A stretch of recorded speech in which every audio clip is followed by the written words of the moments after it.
Bonjour à tous, dans cette vidéo, nous allons faire la correction de 3 problèmes d'arithmétique. Dans le premier problème, on nous dit qu'un astronome a observé un corps céleste grand A et 24 jours plus tard, un corps céleste grand B. Alors le corps grand A a une période de révolution de 180 jours et le corps grand B a une période de 186 jours. Il se demande s'il pourra les observer tous les deux le même jour. Alors on note M, le nombre de révolutions du corps grand A, et petit n, le nombre de révolutions du corps grand B, avant de pouvoir les observer tous les deux le même jour pour la première fois. Dans la première question, on demande d'expliquer pourquoi m et n doivent vérifier l'égalité -4 plus 30m est égal à 31n. Alors pour bien comprendre le problème, on va représenter le temps par un axe horizontal comme ceci. Donc imaginons ici que ce soit le point de départ, eh bien, le jour où on a observé tout d'abord le corps céleste grand A. On sait qu'il revient tous les 180 jours, donc imaginons ici que c'est 180 jours après la première observation, ici 180 jours encore après la deuxième observation, etc. etc. Et donc jusqu'au jour où il va observer eh bien, les deux corps en même temps, qui sera le jour qui est ici. Alors on sait ici qu'il y a m fois eh bien, cette période 280, puisque m c'est le nombre de révolutions de grand A, avant de l'observer la première fois en même temps que le nombre de révolutions de grand B. Et donc pour arriver au jour qui est ici, d'après l'énoncé, il va falloir faire m fois 180 jours. Ensuite, pour le corps grand B, alors on sait qu'il a été observé 24 jours après eh bien, la première observation du corps grand A, donc disons par exemple ici, et ensuite n fois 186 jours qui est la période de révolution, donc une fois, deux fois, trois fois, etc., jusqu'à ce qu'on arrive au jour ici, où les deux corps seront observables eh bien, en même temps. Alors si on regarde le temps qui est écoulé, donc pour le corps céleste grand A, eh bien, on a fait tout simplement m fois 180.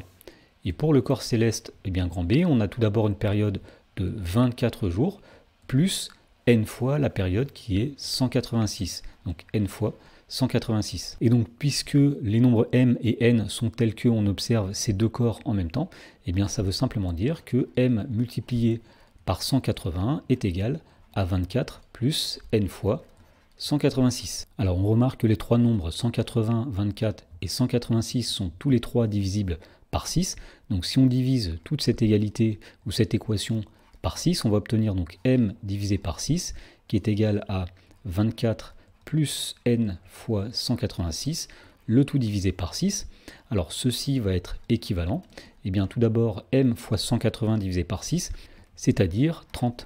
Ensuite, la fraction qui est à droite, eh bien, on peut dire qu'elle est égale à 24 sur 6 plus n multiplié par 186 divisé par 6. Et donc cette équation est équivalente. Alors ici on a toujours m fois 30, 24 divisé par 6 ça donne 4, et 186 divisé par 6 ça donne 31. Donc ceci est encore équivalent. Si on fait passer le 4 de l'autre côté à moins 4, plus, alors m fois 30 on peut aussi l'écrire 30m, est égal, n fois 31 c'est la même chose que 31n.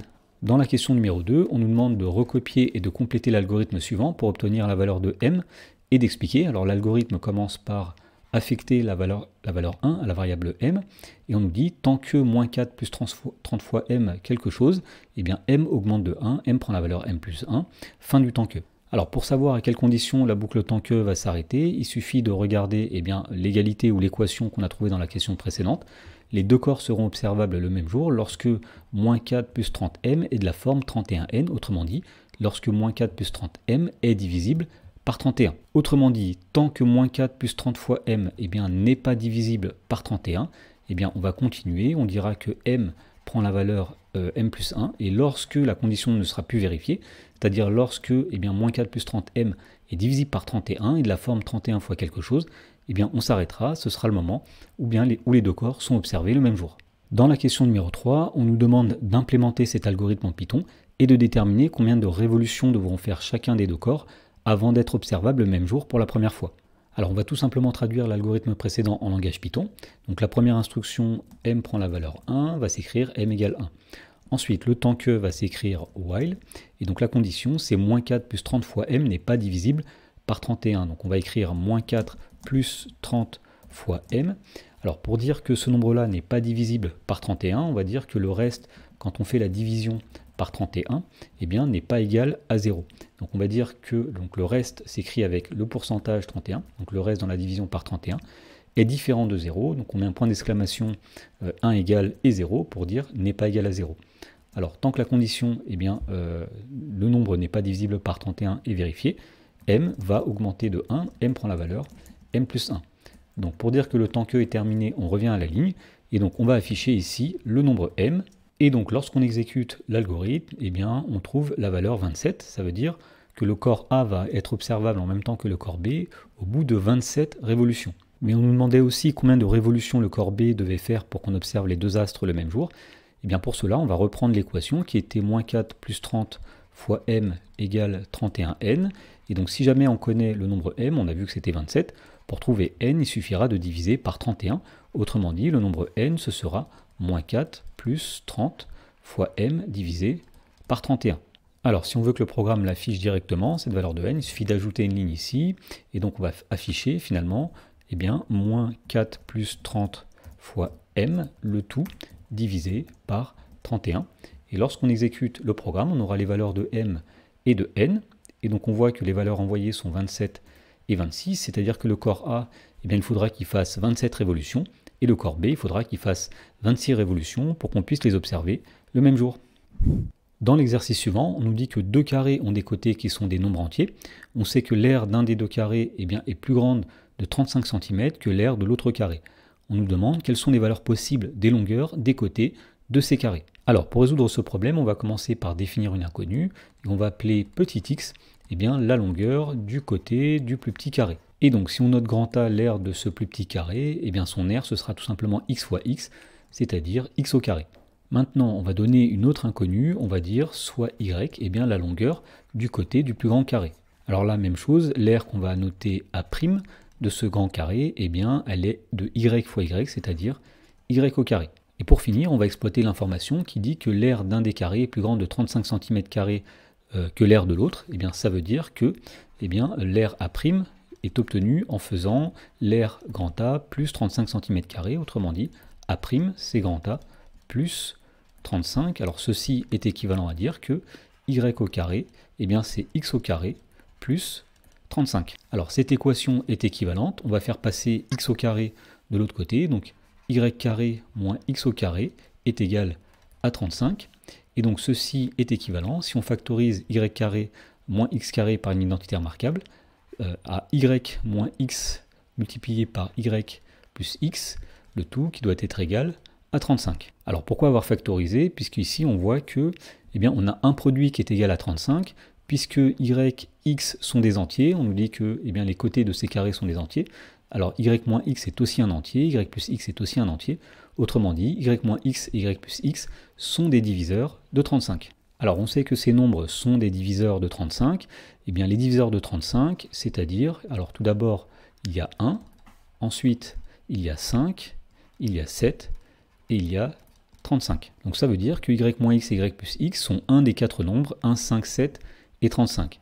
Alors tout d'abord on peut dire que le nombre y moins x sera plus petit que le nombre y plus x, tout simplement puisque y et x sont des nombres positifs. Donc ça veut dire que lorsqu'on va choisir y moins x et y plus x dans la liste, on prendra tout simplement y moins x plus petit que y plus x. Alors il y a plusieurs possibilités ici. Alors le premier cas, c'est que y moins x est égal à 1, et dans ce cas-là, puisque 1 fois quelque chose égale 35, il faut que le quelque chose d'autre ce soit 35 lui-même, et donc dans ce cas-là, ça veut dire que y plus x est égal à 35. Alors finalement ici on a une espèce de système d'équations, donc y moins x égale 1, y plus x est égal à 35, alors on voit que si on fait la somme des deux lignes, donc y moins x plus y plus x, les moins x plus x vont se simplifier, il va rester y plus y, c'est-à-dire 2y qui est égal à 1 plus 35, c'est-à-dire 36. Et donc puisque 2y est égal à 36, ça veut dire que y est égal à 36 divisé par 2, c'est-à-dire 18. Et donc si y est égal à 18, nous avons ici 18 plus quelque chose est égal à 35. Ça veut dire que le quelque chose x vaut 17. Et donc nous savons dans ce cas-là que le plus grand carré a pour côté 18, le plus petit carré a pour côté 17. Maintenant il y a un deuxième cas. Le deuxième cas c'est si y moins x est égal à 5. Alors si y moins x est égal à 5, dans ce cas-là, y plus x, puisque c'est le nombre qu'il faut multiplier à 5 pour arriver à 35, y plus x sera 7.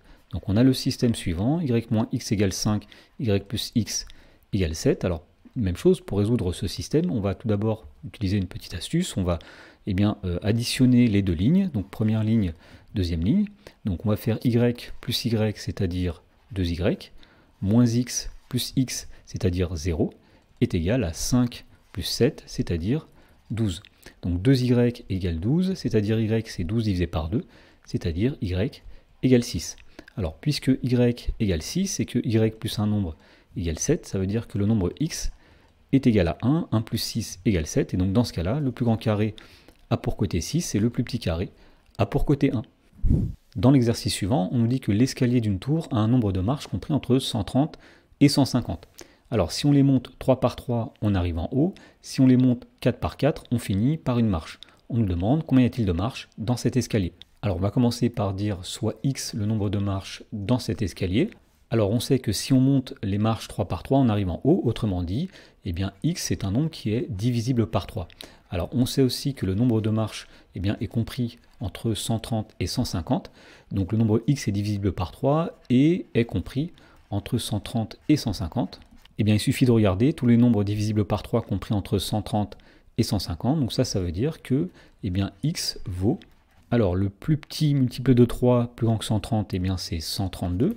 Ensuite on aura 132 plus 3, c'est-à-dire 135. 135 plus 3, 138. Plus 3, 141. Ensuite 144, 147. Ou bien à la fin, x peut valoir aussi 150. Voilà, ça ce sont toutes les valeurs possibles pour petit x. Maintenant, on a une autre information. On sait que si on monte les marches 4 par 4, on finit par une marche. Autrement dit, lorsqu'on fait la division de x par 4, le reste doit être 1. Ce qu'on va faire, c'est qu'on va simplement tester chacun des nombres précédents, 132, 135, etc. On va diviser tous ces nombres par 4, on va regarder lesquels donnent un reste de 1 dans la division par 4. Alors tout d'abord, le nombre 132, c'est 4 fois 33 plus 0. Donc le nombre 132 ne marche pas. Donc on va faire la division du nombre 133 par 4. Donc 133, c'est 4 fois 33 plus 3. Même chose, le reste ne vaut pas 1. Donc le nombre 133 n'est pas une solution. Ensuite, 138, c'est 4 fois 34 plus 2. Donc le reste vaut 2. Donc 138 n'est pas une solution non plus. 141, c'est 4 fois 35 plus 1. Donc là, ça marche. Le reste vaut 1. Donc 141 sera une solution. Ensuite, 144, c'est 4 fois 36 plus 0, donc le reste n'est pas 1. 144 ne convient pas. Même chose, 147, c'est 4 fois 36 plus 3, le reste n'est pas 1, 147 ne convient pas. Enfin, 150, c'est 4 fois 37 plus 2. Comme le reste n'est pas 1, 150 ne convient pas. Et donc pour conclure, on peut dire qu'il y a 141 marches dans cet escalier.